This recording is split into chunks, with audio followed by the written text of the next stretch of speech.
Are the mob vote losers, like the copper golem, about to make a huge return? What's up, Bessies? It's me, President Taft, and technically, we don't have an answer to that question, but things are looking weird. Over the past couple of weeks, one of the most shocking returns of all time appears to have potentially made a gigantic return. That all led me down a rabbit hole of deep thinking and theorizing. If that win-loss voting ratio is not looking too stellar, great news. Here are a bunch of different things that have gone down recently and different reasons as to why maybe we might be looking at a return of all or some of the mob vote losers in 2025. It's good to establish a precedent, my mother once told me. Okay, so first off, is it actually possible for the losers to return? Well, yes. A long time ago, a little biome vote went down called the Caves and Cliffs biome vote. I don't think they actually called it that. They called it something different, but you get the point. The Caves and Cliffs update won, and at that moment in time, it appeared as if the swamp was kaput. You see, at that point in time, there was no track record of Mojang actually coming back around to the losers and giving them a little bit of love. Oh, but fast forward a couple of years to the Wild update, an update that seems to, as of late, to be making some kind of strange, unexpected return. Well, look back to the Wild update, and sure enough, the Chessboth, my beautiful best friend, and the swamp biome as a whole, the frog, they were all implemented into the game. At the time, this would mark what I believe was the first instance of a mob vote losers, or biome vote losers for that matter, actually making it into the game. Alright, so for a precedent, I guess I kind of slipped up a little bit there. Technically, a mob vote loser was added to the game, but hey, we'll just fudge the numbers a little bit because inside of that, there was a mob that was a loser, and that mob, quite perfectly, was added to the game. With our precedent established, that slides us into the next big thing. Even if you lived under the giant, most biggest, largest boulder, you would have heard about this one, but the leak. And that leak.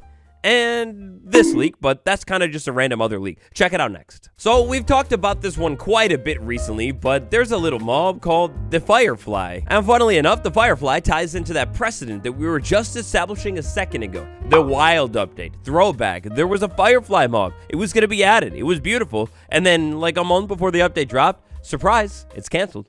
At one point in time, the Firefly was almost Minecraft's newest mob. Fast forward a couple of years later, and it appears that the Firefly might actually be about to make a gigantic and surprise return. This potential return of the Firefly that we've talked a whole lot about recently is interesting to say the least. Why Mojang would circle back around to the Firefly, a feature that the community has finally at last started to move on from and potentially add it back to the game? Well, it just seems odd. Either it's community feedback, they knew that we loved this thing and wanted it, maybe it's all being done in search of a little bit of good love from the community, or perhaps, and maybe most hopefully, this ties into a larger, beautiful overworld update, but either way, for some reason, at least right now, it appears that they're about to revisit an old mob that was loved by the community and potentially actually pop this thing into the game. Reasoning's the reasoning. You keep that in mind while you head down below the video and tap the like button. They're going to come back into play a little bit later. Also, you subscribe. 2025 is going to be really big.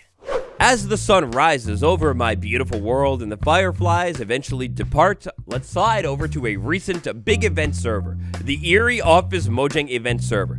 The event server in which this beautiful cape on the back of my back right now could have been claimed. Since the second that I set foot into the cloud race part of this Eerie event server, this memory has been living rent-free inside of my head. So on the Eerie event server, we had like the main hub, and then we had other lobbies that you could slide into too. This server was basically built around the idea that the community, the players, you and I, are basically exploring Mojang's office. Of course, while exploring Mojang's Stockholm-based office, we found a couple of different parts of it. The lobby, the bug squashing area, and then, most intriguingly, the Ideas Vault, the cloud race. Slide into the Ideas Vault for just a second, go over to the lusciously locked Alex, I meant Jeb, and talk to Jeb, and you get a little bit of information. Oh, beautifully put, Jeb. Did you mean to say that there are past ideas and ideas for the next drop inside of this lobby right here? Huh?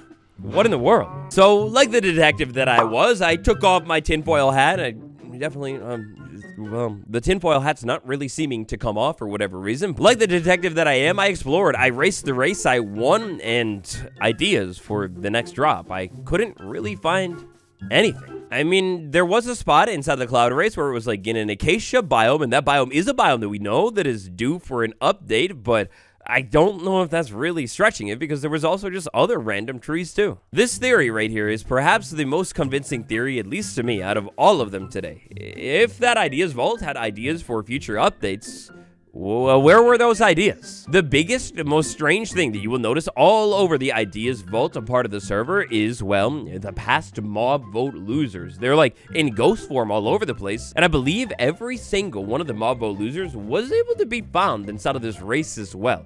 To me, this one sort of throws me back to like the old Mojang and how they used to like tease updates on Twitter or whatever by basically putting things right in front of our face and then telling us like, hey, look closely, something new is right in front of your face. Now, it's kind of been a while since Mojang themselves really like heavily teased updates in that fashion. I miss it, please bring it back, but it has been a while since they've done that, so maybe not, maybe it's just a stretch. But how is Jeb gonna tell us that inside of the ideas vault are old ideas and to new update ideas, and then they don't show us a single new update idea? I guess zooming the scope out, if you want to be overly cautious with this one, maybe it's Jeb just saying that, like, yeah, there's an ideas vault, like, inside of the real world Mojang office, and they have just a bunch of concepts inside of it, but that feels like it would be kind of one of those things that is just odd to say inside the mob event server, and also kind of goes without saying. Like, yeah, we get the point. That's how the ideas vault works. I just have no clue, genuinely, what to make of this whole ideas vault thing. It's felt fishy from the start. The sole focus of that part of the server was literally the mob event losers, some of which had really fire and intriguing ideas tied to them. Drops. It's the brand new way of doing a Minecraft update. At this point in time, we've now had a decent taste of this new drop system, having multiple drops under the belt, including one of them that was focused on mob votes. Yes, the Armored Paws drop from last spring. The largest focus of this Armored Paws drop was, of course, the Armadillo, a brand new mob that was implemented that would therefore lead to a bunch of new mechanics, including dog armor and the beautiful surprise brand new dogs. If Mojang was, say, maybe trying to brainstorm up ideas for maybe the next potential drop, well, wouldn't it be a great idea to revisit the Armored Paws drop, an update that seems to have gone relatively smoothly, and an update that the community loved, and, say, maybe pick one of the old mob vote losers and maybe make a drop focused all around this brand new mob and a mechanic tied to it, say, the crab arm with a little bit of reaching. The moobloom, keep this buddy in mind, with like a little bit of flowers and yellowness and maybe even particles. This one's relatively straightforward, but Mojang has done it before. They could do it again and make a drop focused on a specific mob. And focus on a specific mob, well, they've got so many different mobs that are familiar to the community and that the community kind of loves.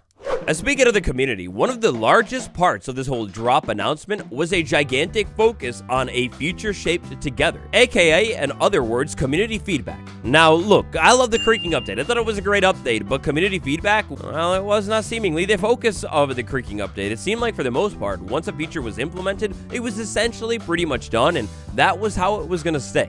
Like, look, I love the Pale Garden as much as the next guy, but what happened to Fog, or even a surprise white pumpkin, or like anything? If this new drop system is going to focus on feedback, and they didn't seem to really take very much feedback into account for the last drop, maybe the next drop is going to be all about community feedback. And community feedback, Mojang has to have heard it ever since the first mob vote loser lost. The community has been asking for the losers to be implemented into the game.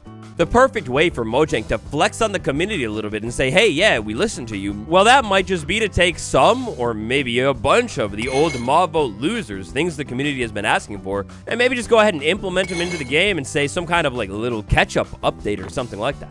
And with that, sliding perfectly into the next one, can you imagine the amount of hype and excitement the community would be feeling and going through if a bunch of the mob vote losers were just straight up added? Well, yeah, the community would love this one. This would be one of the most exciting things to happen in like a hot minute. To make this update even more exciting, these different mob vote losers wouldn't even have to necessarily be connected by a theme. The theme could simply be, well, those old ideas, we want to go ahead and get around to actually finally implementing them.